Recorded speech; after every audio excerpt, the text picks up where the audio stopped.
We are in Parashat Mishpatim, where we suddenly meet a very large amount of laws. Last week we got the Torah. Up until the Torah we got very few mitzvot, circumcision and so forth. But now we are acquainted with a long list of mitzvot. And this is why it's called Mishpatim. I mean, we know that the mitzvot are broken into three categories. Mishpatim means laws, everything that makes sense. And then there's another group called Edut. Edut means testimony, anything that is a testimonial for something that happened. And then there's another group of mitzvot called Chukim, which that is mitzvot that don't make sense. Today we're going to talk about one mitzvah that is considered a chok, but nevertheless it's something that we do on a daily basis. We find it in this parasha the first time, even though you can find it 3 times in the Torah, and that's the law of not mixing meat and dairy, which one can consider it a mishpat, because you can explain why it doesn't make sense, but nevertheless the kosher is considered a chok, because we don't really understand what's behind it. But nevertheless, there are many, many different interpretations and explanations why we don't mix meat and dairy. And we find it 3 times in the Torah, not only in this parasha, but this parasha is the first time when we find the verse, "V'lo tevashel b'gdi b'chalev imo." Don't cook the calf in the mother's milk. This can be found in this parasha. This is in verse 19, but in chapter 23, in this parasha. And it says at the end, "Lo tevashel gdil b'chalev imo." Don't cook the calf in the mother's milk, which that can be explained in many different ways. And of course, a lot of people, they distort this mitzvah and they say, oh, so I'm not going to cook the calf in the mother's milk, but anything else I can do. But nevertheless, it's already interesting why this mitzvah is in this parasha, because you would think that in this parasha and Mishpatim, it will only be Mishpatim. And again, Mishpatim is all the mitzvot that make sense. Don't steal, don't commit adultery, don't murder, don't lie. I mean, some people it doesn't make sense to them, but nevertheless, these are the mitzvot that on the human level make sense. So there's a lot more to learn. I think we'll try to, in the next couple of days, cover a little bit of it. But we'll start now and we'll see where it takes us. So if you want to follow, we are in the Zohar, Parashat Mishpatim, page 125a, Kuf Kaf Hei, Amud Aleph. And the line starts with Amar Rabbi Yehuda. Amar Rabbi Yehuda, Rabbi Yehuda said, and he said it to Rabbi Abba, Hi, the Amar Rabbi Abba. He says, Rabbi Abba said in the previous page that it says in the Torah, Dichtiv, Lo tevashel gdi b'chalev imo. Don't cook the calf in the mother's milk. And now let's explain it a little bit what he's saying here. So he says as follows, Perusho, Lo tigrom she'asit ra'acha yinok me'ashchina. The reason, the Zohar explains, why is the reason not to cook the meat and the dairy, is that the other side of holiness, what we refer to as sitra acha, will not have any power to suck any kedusha out from the Shekhinah. The Shekhinah is the feminine aspect of the divine, and by mixing the meat and dairy, then the sitra acha, whatever opposes kedusha, whatever goes against kedusha, can suck kedusha from the Shekhinah, and we don't want this to happen. If you have a treasure, you make sure that it's locked very well. If you have a lot of money in your bank account, you make sure that your password is a hard password to crack. You don't want anybody to go into the bank account. If not, they're going to start sucking out your money. Same thing here. We do not want the Kedusha to be taken from the Shekhinah. So he continues and he explains, Bechalev ha'em mibayele. How do we know that the mother's milk this is what it's referring to? Why are you saying the mother's calf? The Shekhinah is not the mother of the sitra acha. It would make sense that you're telling me the gdi b'chalev imo, the calf of the milk of the calf, the mother's calf. Okay, but the Shekhinah is not the mother of the sitra acha. So it's not the calf from the mother's milk. Chas v'shalom, why would it say such a thing? Ma imo, why does it say the mother? I understand if it would be the mother, but this is not the mother. Veitema, and if you would say, Knesset Israel, the nation of Israel, imo, the sitra de mesaba, that the Shechina is the mother of the sitra acha, if you would say such a thing, lav hachi, it's not correct. You can't say that the Shechina is also the mother of the sitra acha.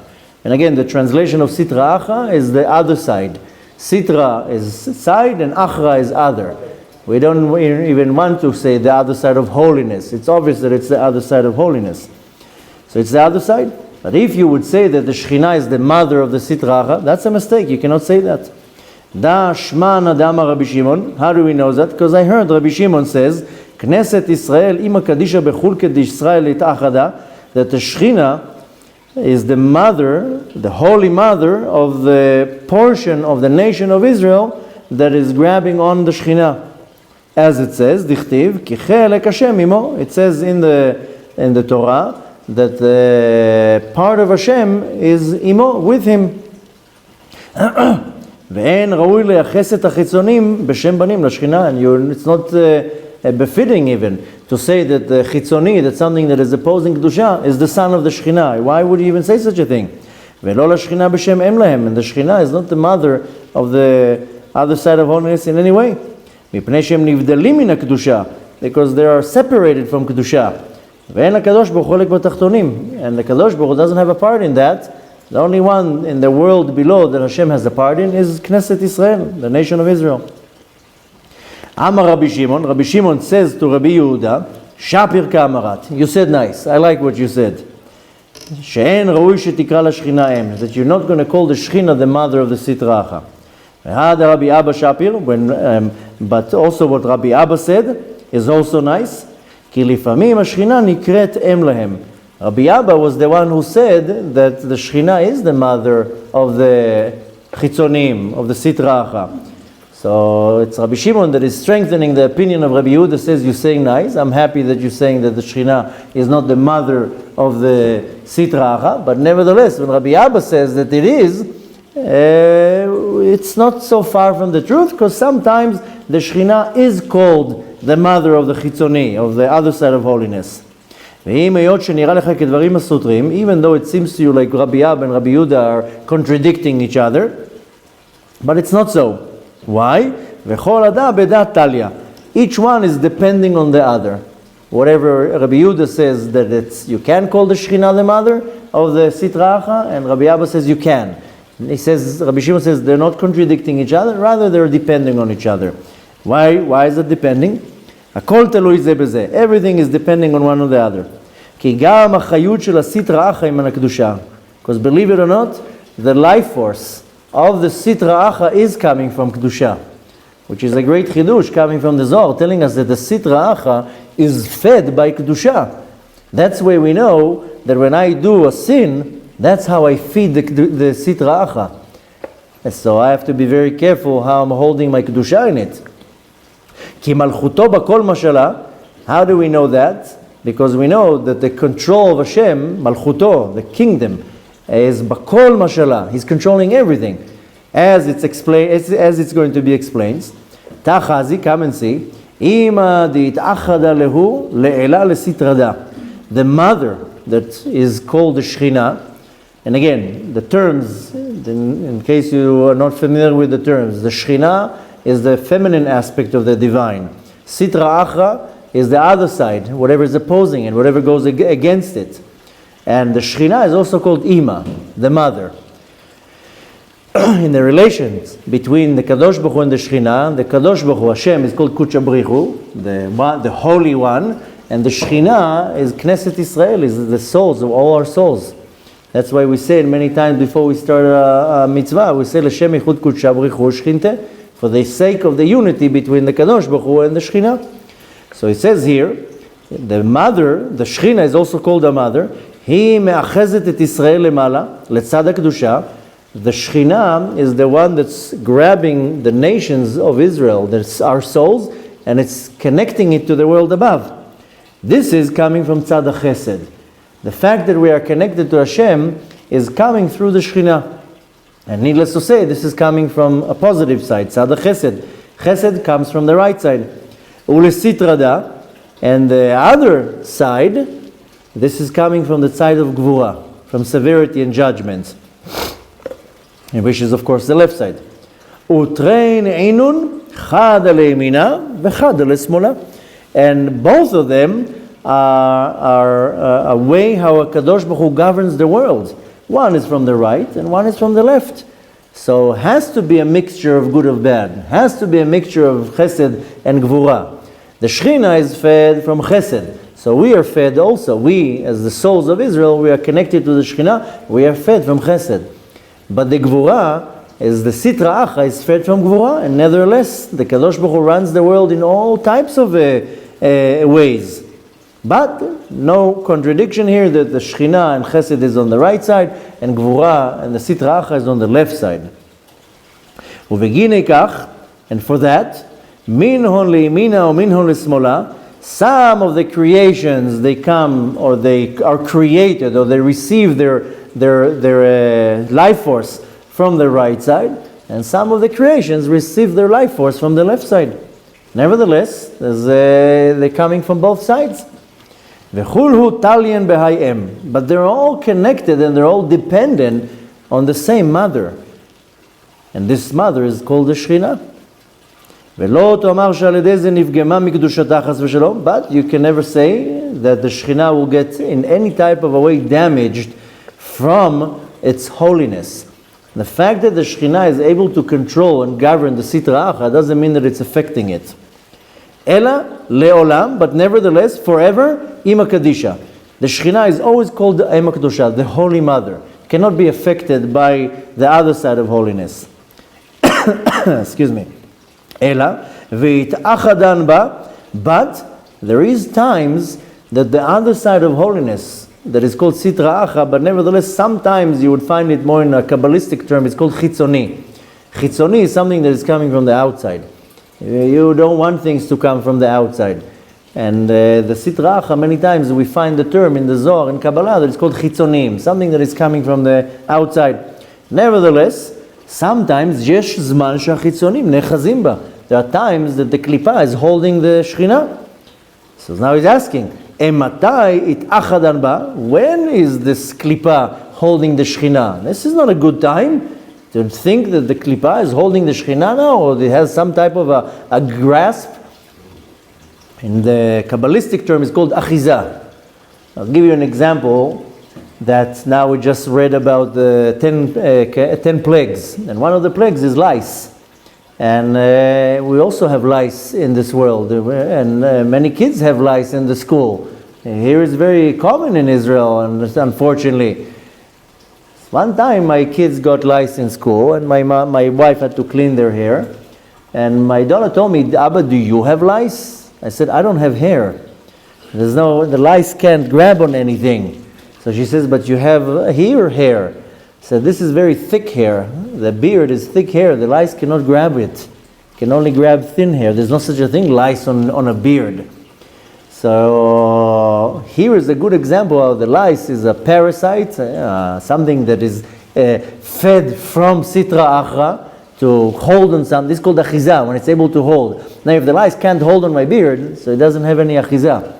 So the klipa, sometimes it has a grasp, sometimes it doesn't. So I want to make sure that I'm not becoming a tool for the Sitra Acha to grab on.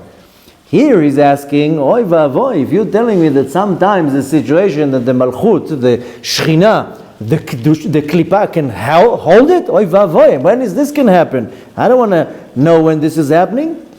When is it happening? B'shata dehai em yanka misitra acha. At the time that the Shechina is, so to say, sucking from the Sitra Acha. Now sucking, I know, is not such a nice word, but there isn't any other word what I can think of. In Hebrew it's called yenika.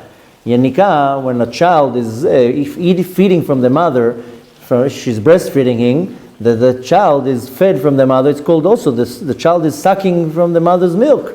And this is the same idea, the Sitra Acha has power to suck energy from Kedusha.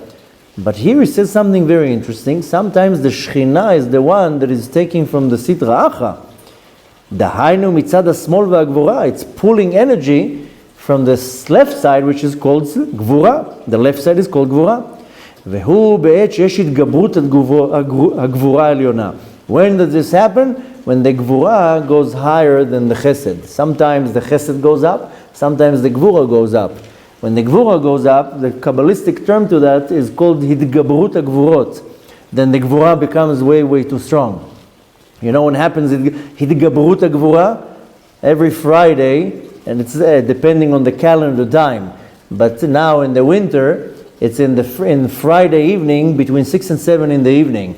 There's hitgabrut hagvura because the star of Mars, the planet Mars, has much more power. It's feeding much more gvura into the world, and the gvurot become much, much stronger.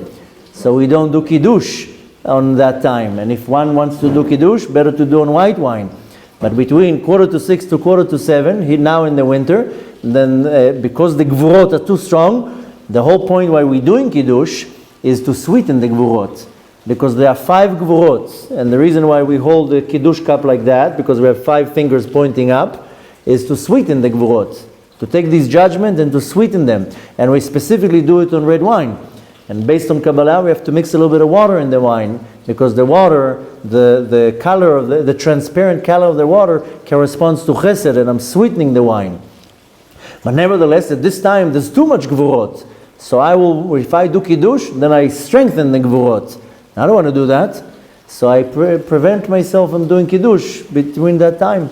But again, it has to know exactly what months of the year and how exactly the planet is affecting the gvura.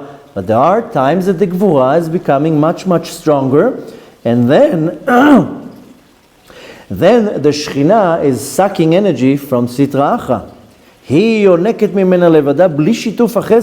Now the Shekhinah is receiving energy only from gvura, without any merging of chesed. This is not such a good time. Because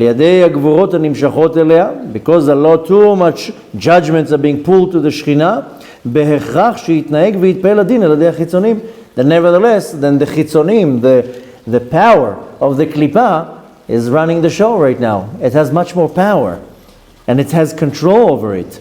Umikdasha it istav, and then the sanctuary, the mikdash in the world above becomes impure. Then the Sitra Acha goes up to receive judgment from the Shekhinah, in order to act upon these judgments in the world below. And this strong serpent, the strong nachash, which is the Samech Mem, the Satan, מתחיל להתגלות, then he becomes powerful. דהיינו שמוציא ראשו מנוקבה דתהום הרבה. He takes the head out, the snake, the serpent is, imagine now a real serpent, he takes the head out from what is called the Tehom Araba, a very deep pit. Keden Gadya Yanka Michal Vadima. Then the calf, which is the Samech Mem, it's very interesting because even in other methodologies you see that the Samech Mem, the Satan, he looks like a goat, or like not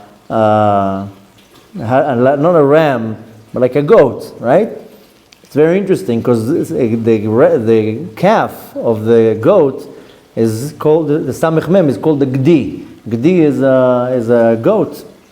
And then that's when he sucks the milk from his mother. That's when the Samech Mem is receiving energy and Kedusha from the Shekhinah. Saying in other words, Hashefa, this abundance that is called Chelev, whenever there's a great abundance and kindness, which is of course chesed. Chesed, we learned a few months ago that the color of chesed is white, and I explained at the time, this is a different reason, this is not found in this Zohar, but I explained at the time with the meat and dairy is one of the many reasons why we don't mix meat and dairy, because everything in this world has a root in the world above.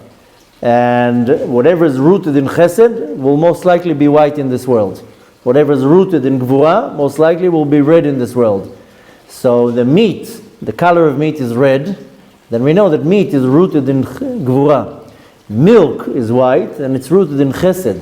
And when you mix the milk and the meat together, you're causing the wrong mixture between gvura and chesed. and it's causing a short circuit in the world above. So we don't mix meat and dairy. Here we see that the Samech Mem that is called a Gdi, a calf, it's sucking Kedusha from the Shechina. Shehaya raoi liot din memutak. But this din, this judgment, was supposed to become sweetened. Nepach ledam shachor. So it's transformed into black blood. Shehu yenika lachitzonim. And now this energy goes to the other side of holiness. Vedinin mitarin. Now all the judgments in the world below, they start becoming aroused in order to come forth in this world and to act upon the judgment in this world. This is one of the many reasons why we do not mix meat and dairy, because this brings the danger that the Samech Mem has Yenika from the Kedusha, from Shechina. He says here very interestingly that there are times that the Gvura becomes much more empowered, much more powerful. One time that it's happening every day, I don't know if to say the most, but in a very powerful time, is exactly in about 10 minutes when the stars come out. The second that the stars come out, that's where we go right away to pray Arvit, and it's very important that if you can, is to pray as much as close as possible to the times the stars are coming out, because the second the stars are coming out, if you're looking in nature, I explained a few months ago in one of the Zohar classes, when I gave a tricky question and I asked how many hours we have per day. And of course everybody raised their hand, very happy, and said 24 hours. And wrong buzzard went on. It's 12 hours a day. There's 12 hours a day and 12 hours in the night, totaling 24 hours a day. I mean, we read in Sefer Bereshit, Vayi Erev, Vayi Boker. The day is cut in half. Half of the day is 12 hours, which is Erev, the night, and half of the day is 12 hours, and it's the Boker, the day. I explained at the time that during the 12 hours of the day, the energy that comes down to the world comes through the name Yud-Kei Vav-Kei. And every hour of the day, the letters switch the order. This is called Chiluf Otiyot. So the first hour is Yud-Kei Vav-Kei, then is Yud-Hei Hei Vav, then Vav-Hei Yud-Hei. It switches the order every hour. Therefore, every hour, we see it with our physical eyes, the color of the sky changes. So we think it's because the direction of the sun. Oh, the sun now is shining in the east, so the color of the sky at 6 in the morning is dark blue, and then it's a lighter blue and a lighter blue. 12 o'clock in the afternoon, it's a very bright blue, and then towards the evening again, it's a darker blue. Yes, this is according to nature, it's because where the sun is. But the color of the sky changes because the name of Hashem, the order of the letters are changing, and the energy in the world is different. Now the same thing happens in the 12 hours of the night, just that it doesn't get controlled by the name of Hashem Yud-Kei Vav-Kei, rather it's controlled by the name of Hashem Aleph Dalet Nun Yud, what we say Adonai. But same thing here, every hour it switches the order. The first one is Aleph Dalet Nun Yud, and then Yud Nun Aleph Dalet, and so forth. So even now you see the light is going darker and darker and darker. What happens is, then the Siluk HaChasadim, the Chesed is diminishing and diminishing and diminishing, and the Gvura is now becoming stronger and stronger. And from Tzet HaKochavim, from when the stars go out till midnight, it becomes stronger and stronger and stronger, and midnight is the most darkest time of the night. To our naked eye, we don't see much of the difference. But if you wake up at 4 in the morning, you'll see that the light of the sky is different. It's not completely dark. But from midnight, it starts going to Chesed. That's why we say every day in the morning, Vayashkem Avraham Baboker. Avraham woke up early in the morning. Avraham is Isha Chesed, and the Chesed starts early in the morning, in dawn. So Avraham Avinu, what does it mean? Vayashkem Avraham Baboker? That Avraham, the Chesed, starts arousing very early in the morning, in dawn. So right now, when the sun, so to say, is already down for half an hour, the stars are coming out now all these Gvurot are coming into this world. So the Zohar gives us a remedy what to say, and everybody says that when we start praying Arvit. It doesn't matter if you pray what Nosach, Sfardi, Ashkenaz, Chabad, they're all the same thing. We all say the same sentence. And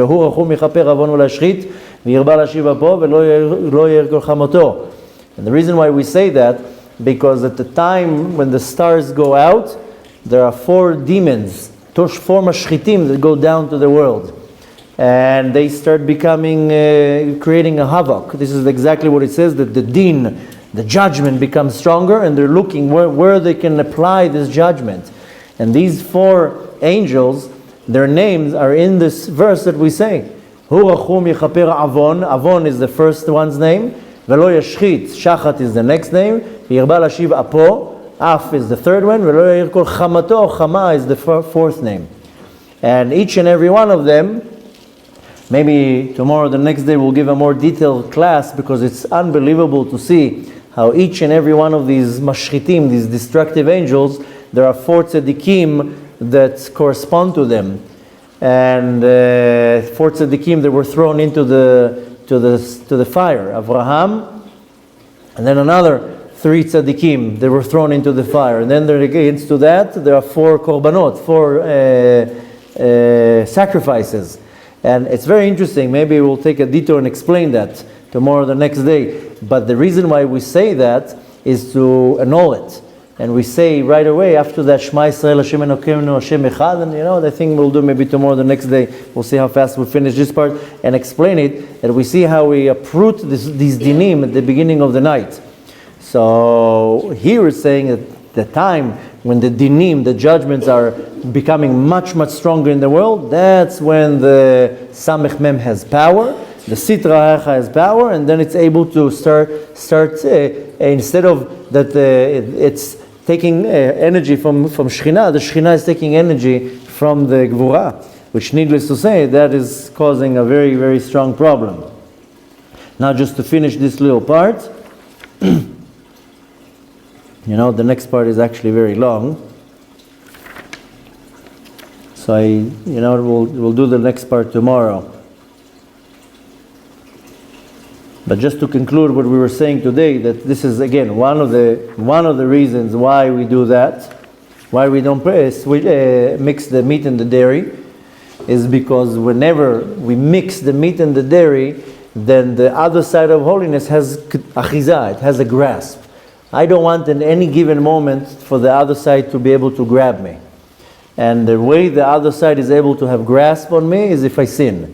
If I don't sin, then all the kedusha, all the holiness stays within me. That's the problem with many people. They wake up in the morning, they come to shul, they pray, put tefillin on, they become like a nuclear reactor of energy. If you would imagine how much energy that tefillin gives to your soul just by putting it, and then you put a talit, and you say Shema Yisrael, and you put charity, and you learn some Torah, all these are mitzvot aseh. You're pumping the soul with unbelievable energy. But you leave the shul 5 minutes after, you said Lashon Hara. All the air went out. A half an hour later, you said a lie. Like a balloon, all the air is coming out. Here you cheat, here you this, here you look at the wrong place, here you did this, here you did that. Before you know it, 2-3 hours into the day, all the air is going out from all the energy you took in. That's the problem. Very few people, they know how to contain this energy. Now when you lose all this energy, then you start getting all sorts of feelings of sadness and depression and disappointment and so forth. Why? Because you had such a high from the Kedusha and then it's taken away. And the point is to know how to hold the Kedusha inside. If you're able to hold the Kedusha, then you become like a hot air balloon. You start flying in a positive way, of course. So I don't want to have in any given moment that the other side has control over me. I want it to be able to come here like this and not to grab me. How can it grab me? Is when I sin.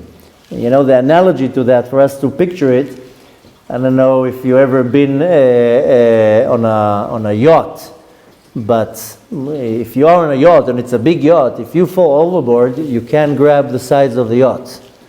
When I was young, my grandparents used to live in Australia, and my grandfather had a yacht. So almost every summer, we used to go to Australia and do summer vacation on the water.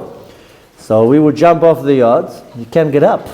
If you don't have a ladder to come up, you can't grab and the yacht is this shape.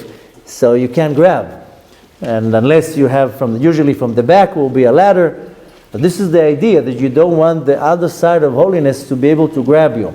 If they can grab you, then that's it, that's a problem. This is called achiza. And again, when is the other side of holiness can grab you? When you sin. When you sin, you create like an opening, and then it holds you. That's what holds you back.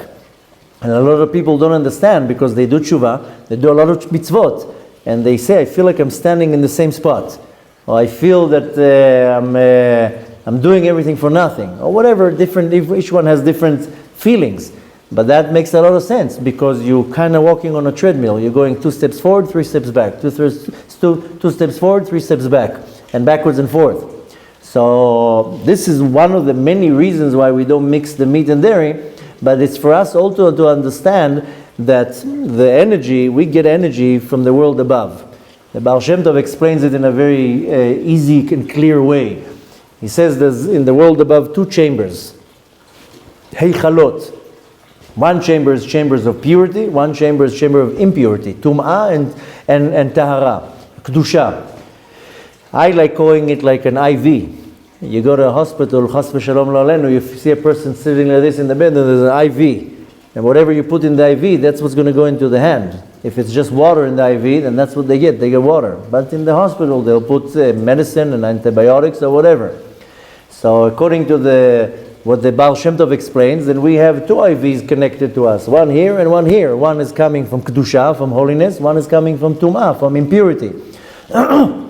And he says very simple. Sometimes I pull energy from here, sometimes I pull energy from here. If I have an impure thought, it means that I'm pulling the energy from a heichal tumah, from a place of impurity. Excuse me. If I say something that is not nice, not appropriate, obviously it's being pulled from a heichal, or chamber of impurity. Where do you see that you say something that is impure? When you bump your leg at the corner of the table. Ay! So sometimes you say ay, and some people will say, they will say a certain word. No need to now give descriptions, what words you say. But why would that word come out? Why can't you say ay, or say uy? You say a word, it starts with different letters, doesn't matter, we're not going to get into the adjectives right now. But this is a proof where you're getting your energy this moment. How you talk. Why would somebody cuts you in the street, you scream a curse.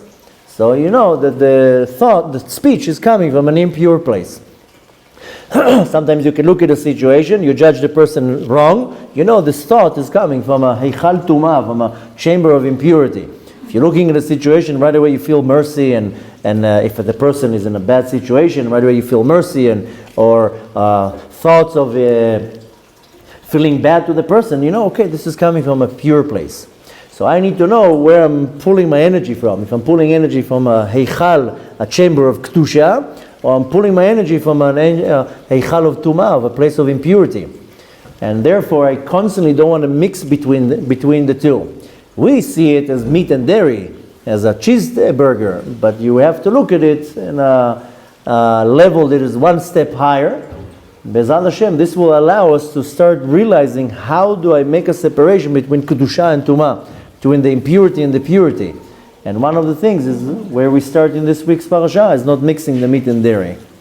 Be'ezrat Hashem will continue tomorrow the rest and a little bit more. Get some more interesting answers why we don't do that. Till then, I can only wish you bon appetit, בתיאבון.